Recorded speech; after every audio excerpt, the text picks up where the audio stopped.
അധ്യായം 110 അൻ-നസ്ർ. മദീനയിൽ അവതരിച്ചത്.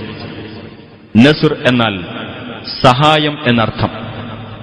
അള്ളാഹുവിന്റെ സഹായവും വിജയവും ലഭിച്ചാൽ ഏതുവിധത്തിൽ പ്രതികരിക്കണമെന്ന് ഈ അധ്യായത്തിൽ നിർദ്ദേശിച്ചിട്ടുള്ളതാണ് ഈ പേരിന് നിദാനം.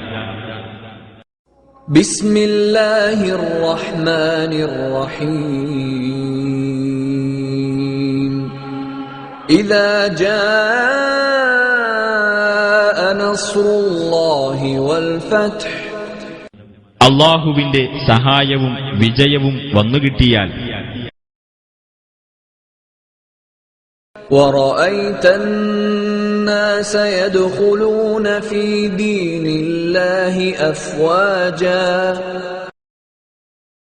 ജനങ്ങൾ അള്ളാഹുവിന്റെ മതത്തിൽ കൂട്ടം കൂട്ടമായി പ്രവേശിക്കുന്നത് നീ കാണുകയും ചെയ്താൽ فَسَبِّحْ بِحَمْدِ رَبِّكَ وَاسْتَغْفِرْهُ إِنَّهُ كَانَ تَوَّابًا. നിന്റെ രക്ഷിതാവിനെ സ്തുതിക്കുന്നതോടൊപ്പം നീ അവനെ പ്രകീർത്തിക്കുകയും നീ അവനോട് പാപമോചനം തേടുകയും ചെയ്യുക. തീർച്ചയായും അവൻ പശ്ചാത്താപം സ്വീകരിക്കുന്നവനാകുന്നു.